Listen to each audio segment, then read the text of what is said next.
Ibrahim Traoré peut-il vraiment changer le destin du Burkina Faso? Pendant des décennies, le Burkina Faso a été cité parmi les pays les plus pauvres du monde. Un pays confronté à la sécheresse, à l'insécurité, au terrorisme et à une forte dépendance économique vis-à-vis de l'extérieur.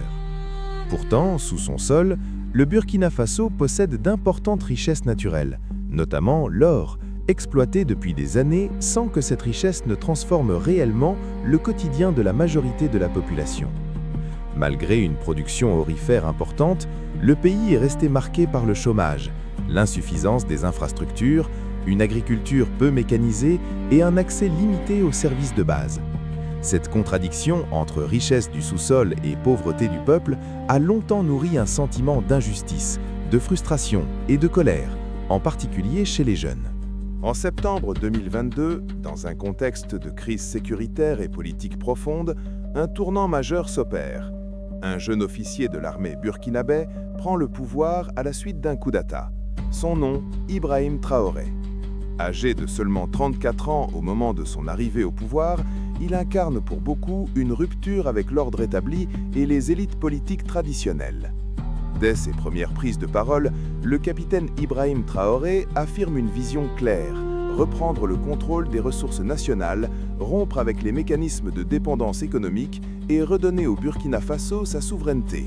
Ces discours, largement diffusés sur les réseaux sociaux, trouvent un écho fort auprès d'une partie de la population burkinabé, mais aussi bien au-delà des frontières du pays, notamment en Afrique et dans la diaspora. Depuis son accession au pouvoir, de nombreuses annonces ont été faites. Nationalisation ou contrôle accru des mines d'or, projet de transformation locale des matières premières, relance de l'agriculture, ambition d'autosuffisance alimentaire, investissement dans l'énergie et les infrastructures. Pour ses partisans, ces décisions marquent le début d'une véritable révolution économique et politique. Pour ses détracteurs, elles relèvent davantage de la communication que de changements profonds et durables. Dans le même temps, le Burkina Faso a opéré un repositionnement diplomatique et stratégique, s'éloignant de certains partenaires traditionnels pour se rapprocher de nouveaux alliés. Ce choix suscite à la fois espoir, inquiétude et controverse sur la scène internationale, notamment en ce qui concerne la sécurité, les libertés politiques et l'avenir démocratique du pays. Alors, que se passe-t-il réellement au Burkina Faso aujourd'hui? Les actions engagées par le capitaine Ibrahim Traoré peuvent-elles véritablement transformer l'économie du pays? Ces choix sont-ils en mesure de redonner de la valeur au Burkina Faso et d'améliorer durablement les conditions de vie de sa population?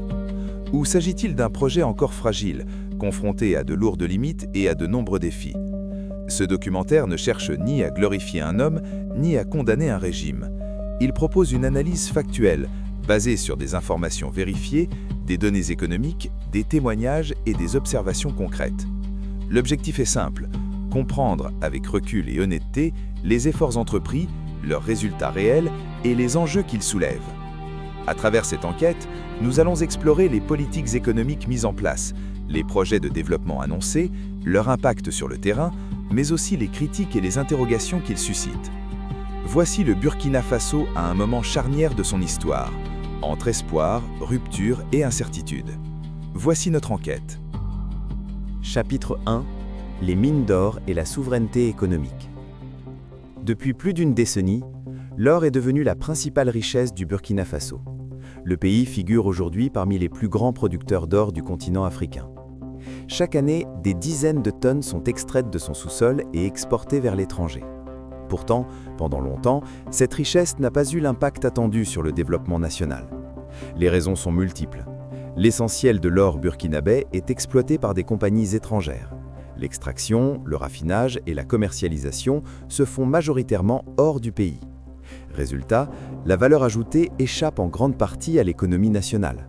Les recettes fiscales restent limitées, les emplois qualifiés sont rares et les populations vivant autour des sites miniers constatent peu d'améliorations concrètes dans leur quotidien. Cette situation a alimenté un profond sentiment d'injustice. Comment un pays riche en or peut-il rester pauvre? Pourquoi l'exploitation des ressources naturelles ne se traduit-elle pas par des infrastructures solides, des écoles, des hôpitaux ou une industrialisation réelle? Ces questions ont longtemps été au cœur des débats économiques et politiques au Burkina Faso. Lorsque le capitaine Ibrahim Traoré arrive au pouvoir en 2022, la question minière devient immédiatement centrale dans son discours. Pour lui, l'or ne doit plus être seulement une matière première exportée, mais un levier stratégique de développement et de souveraineté économique.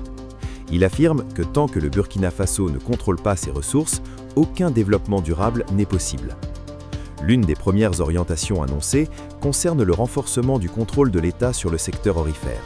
Cela passe par une révision des contrats miniers, un encadrement plus strict de l'orpaillage artisanal et la volonté de limiter les exportations non contrôlées.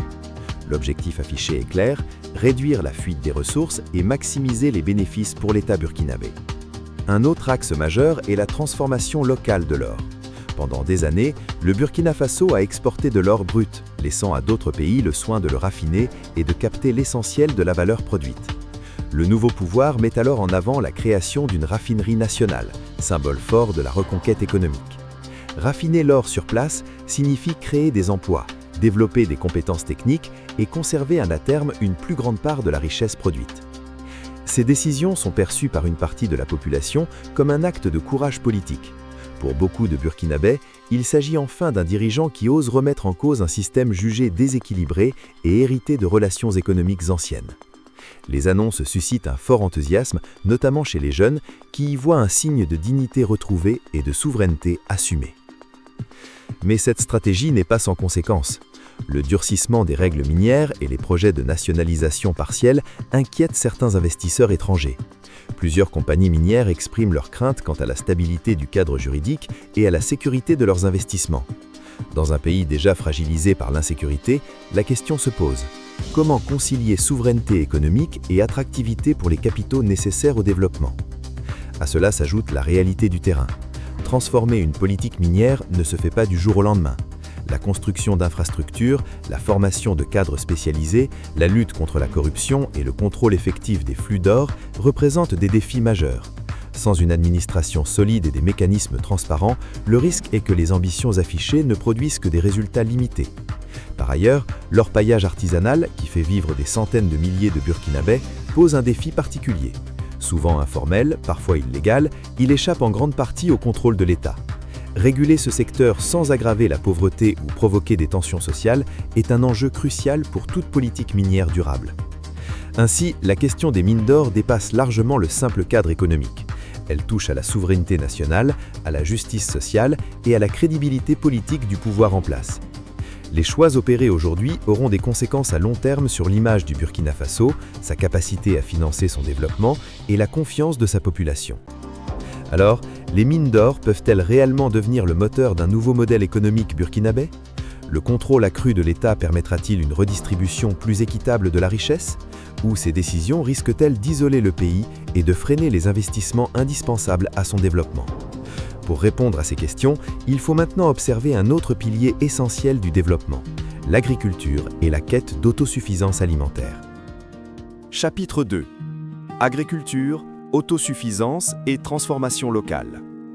Au-delà des mines d'or, un autre secteur occupe une place centrale dans la vision de développement portée par les nouvelles autorités burkinabées, l'agriculture. Dans un pays où plus de 70% de la population dépend directement ou indirectement des activités agricoles, la question de l'autosuffisance alimentaire est à la fois économique, sociale et stratégique.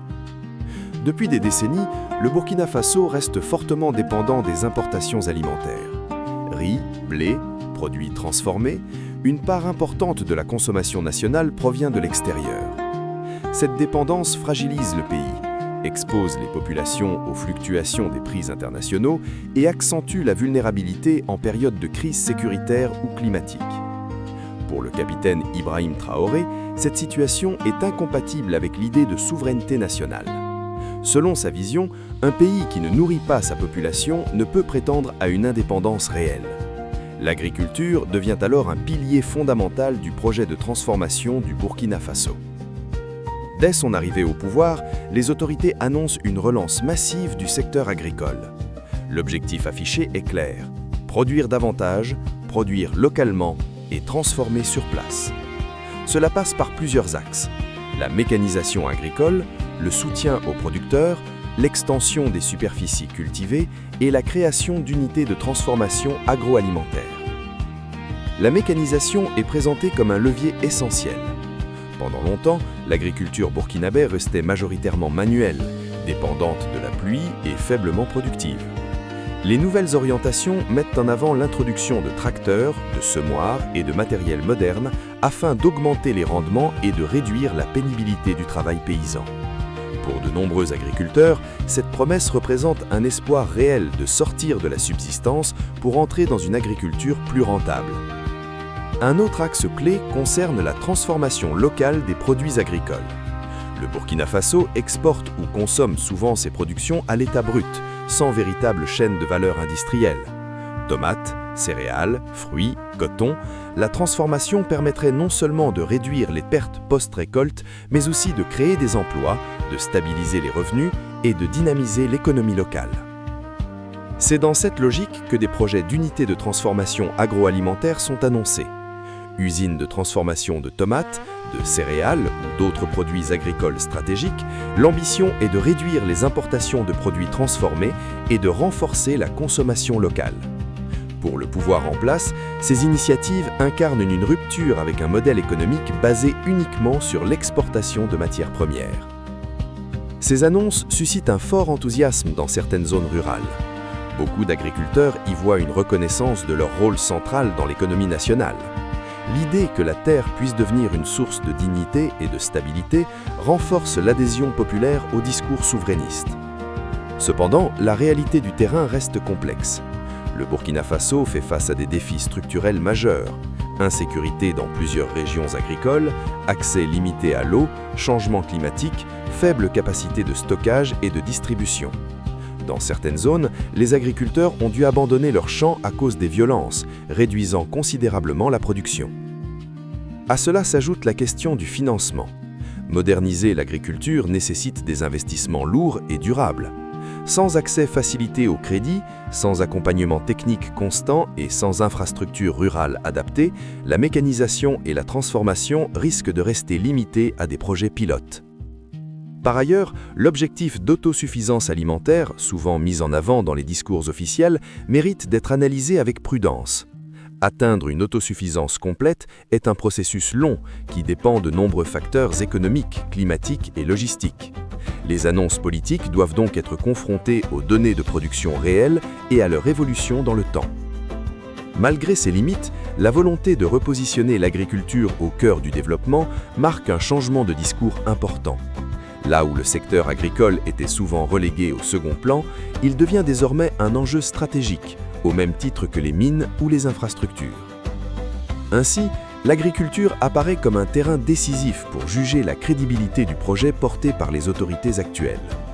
Si les réformes annoncées se traduisent par une amélioration concrète des conditions de vie rurales, une hausse durable de la production et une réduction réelle des importations alimentaires, alors le Burkina Faso pourrait amorcer une transformation profonde de son modèle économique.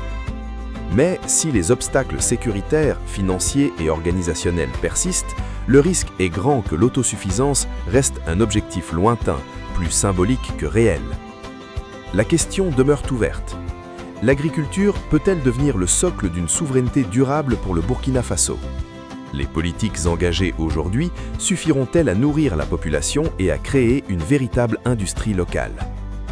Pour aller plus loin, il faut maintenant analyser un autre volet essentiel de cette stratégie: les infrastructures, l'énergie et les grands projets de transformation du territoire.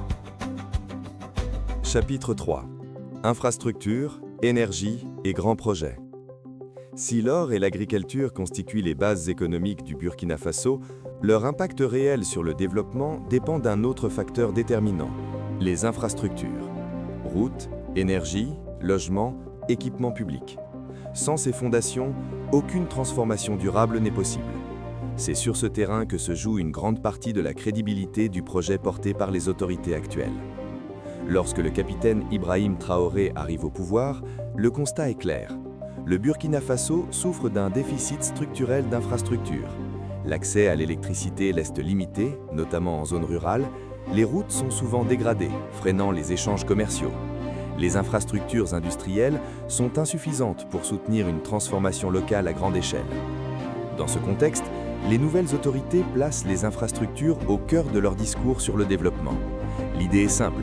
Sans énergie, sans route et sans équipement de base, la souveraineté économique reste un concept abstrait. Le développement doit donc se voir, se mesurer et se ressentir dans l'espace public. L'un des axes les plus mis en avant concerne l'énergie, en particulier l'énergie solaire. Le Burkina Faso bénéficie d'un fort ensoleillement, considéré comme un atout stratégique. Les autorités annoncent alors des projets de centrales solaires visant à renforcer la production électrique nationale, réduire la dépendance énergétique et améliorer l'accès à l'électricité pour les populations et les entreprises.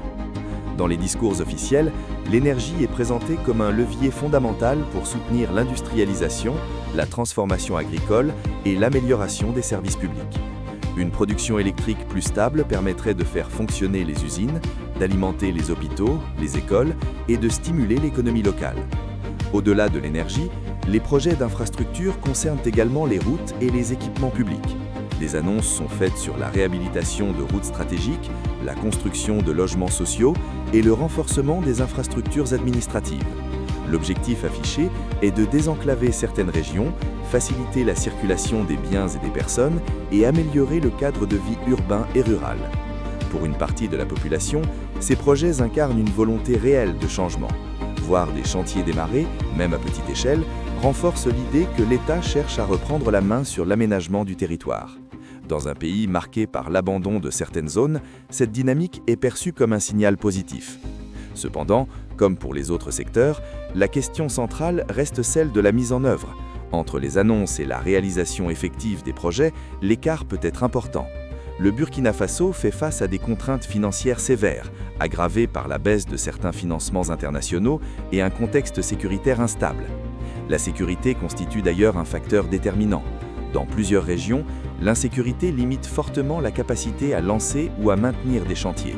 Les entreprises hésitent à intervenir dans certaines zones, les coûts augmentent et les délais s'allongent. Sans amélioration durable de la situation sécuritaire, de nombreux projets risquent de rester partiellement réalisés. À cela s'ajoute la question de la gouvernance. La réussite des grands projets dépend de la transparence, de la compétence administrative et du contrôle des dépenses publiques. Dans un contexte de pouvoir concentré, les critiques pointent le risque de décisions prises sans contre-pouvoir suffisant, pouvant fragiliser l'efficacité et la durabilité des investissements. Les grands projets jouent également un rôle symbolique. Ils servent à construire une image de rupture, de modernisation et de renaissance nationale.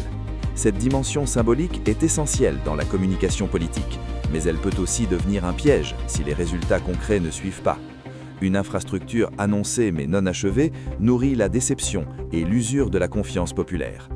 Ainsi, les infrastructures, l'énergie et les grands projets constituent un test majeur pour le pouvoir en place.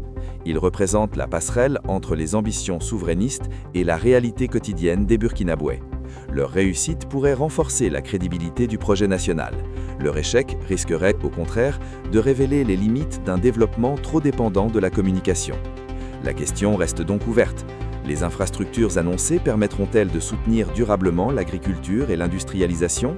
Les investissements dans l'énergie suffiront-ils à amorcer une transformation économique profonde ? Ou ces grands projets resteront-ils avant tout des symboles, plus visibles dans les discours que dans la vie quotidienne ? Pour comprendre pleinement l'impact de ces choix, il est désormais nécessaire d'examiner un autre volet fondamental, la sécurité, les alliances stratégiques et l'image internationale du Burkina Faso. Chapitre 4. Sécurité, alliances internationales et image du Burkina Faso.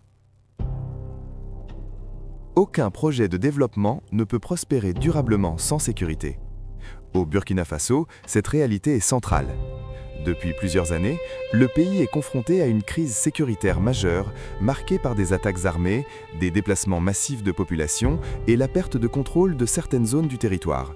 Cette situation a profondément fragilisé l'État, l'économie et la cohésion sociale. Lorsque le capitaine Ibrahim Traoré accède au pouvoir en 2022, la question sécuritaire est au cœur des attentes populaires.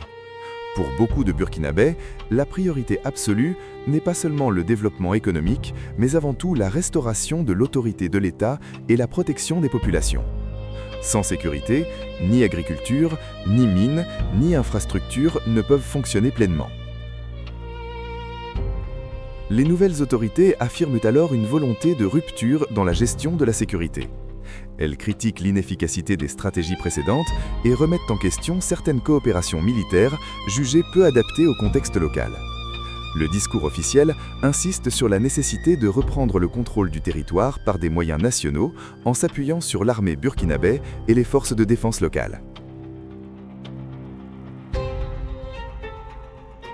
Dans ce cadre, le Burkina Faso opère un repositionnement stratégique sur la scène internationale. Le pays se rapproche de nouveaux partenaires et s'éloigne progressivement de certains alliés traditionnels. Ce choix est présenté comme une affirmation de souveraineté. L'idée que la sécurité du Burkina Faso doit être pensée et assurée avant tout par des décisions burkinabées en fonction des réalités du terrain. Ce repositionnement attire une attention internationale considérable. Pour les partisans de cette nouvelle orientation, il s'agit d'un acte de courage politique visant à sortir d'une dépendance sécuritaire perçue comme inefficace. Pour les critiques, ce choix comporte des risques importants, notamment en matière de droits humains, de transparence et d'isolement diplomatique. Sur le terrain, les autorités annoncent des progrès sécuritaires dans certaines zones. Des territoires seraient progressivement reconquis, permettant le retour de certaines activités économiques et agricoles. Ces annonces nourrissent l'espoir d'une amélioration progressive de la situation. Toutefois, l'insécurité reste présente dans de larges portions du pays et les violences continuent de provoquer des déplacements massifs de civils.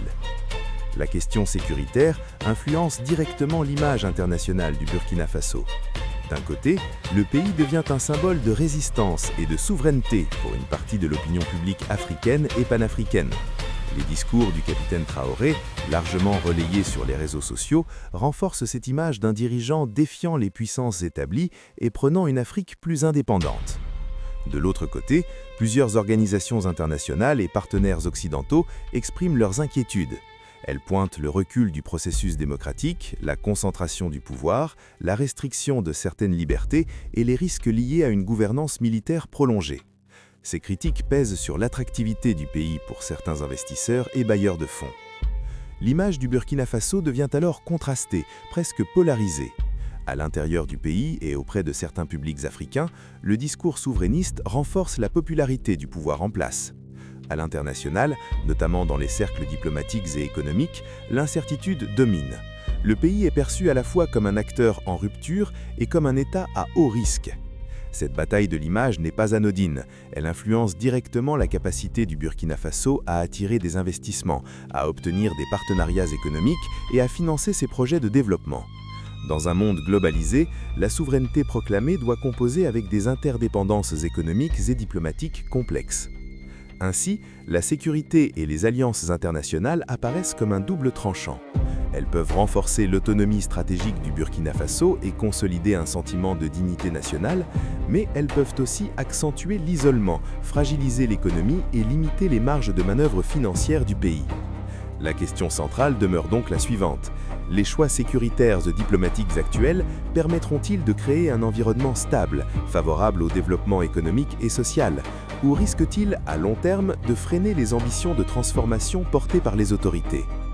Pour répondre à cette interrogation, il est nécessaire de prendre du recul et de dresser un bilan global, promesses, résultats, limites et perspectives. C'est ce que nous allons faire dans le dernier chapitre de ce documentaire. Chapitre 5. Bilan, limites et perspectives pour le Burkina Faso. Après avoir analysé les ressources minières, l'agriculture, les infrastructures, l'énergie, la sécurité et les alliances internationales, une question centrale s'impose.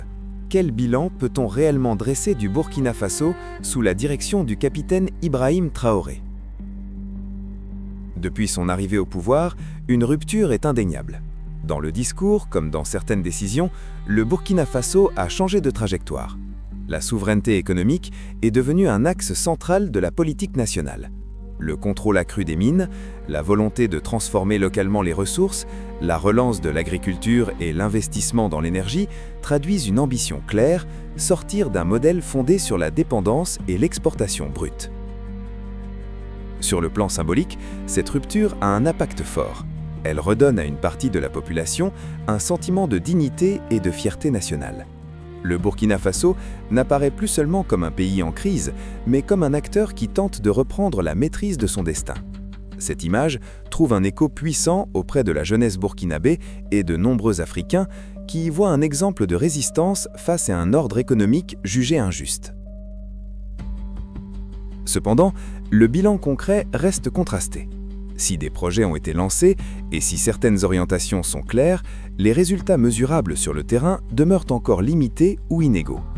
La transformation d'un modèle économique prend du temps, surtout dans un pays confronté à une insécurité persistante, à des contraintes financières importantes et à un environnement régional instable. Les limites apparaissent à plusieurs niveaux. D'abord, la capacité de l'État à mettre en œuvre ses ambitions reste un défi majeur. Les infrastructures administratives, la formation des cadres, la transparence dans la gestion des ressources et la lutte contre la corruption sont des conditions indispensables à la réussite des réformes. Sans institutions solides, même les meilleures intentions peuvent échouer. Ensuite, la question sécuritaire continue de peser lourdement sur le développement. Tant que certaines régions resteront instables, l'agriculture, l'exploitation minière et les grands projets d'infrastructures seront freinés. La sécurité n'est pas seulement un enjeu militaire, elle conditionne la confiance des populations, des investisseurs et des partenaires économiques. Sur le plan international, le repositionnement diplomatique du Burkina Faso ouvre des opportunités mais comporte aussi des risques.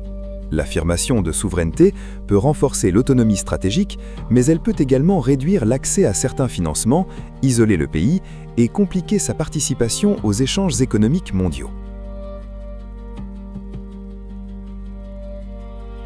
Trouver un équilibre entre indépendance politique et coopération internationale reste un défi central. Les perspectives, toutefois, ne sont pas inexistantes.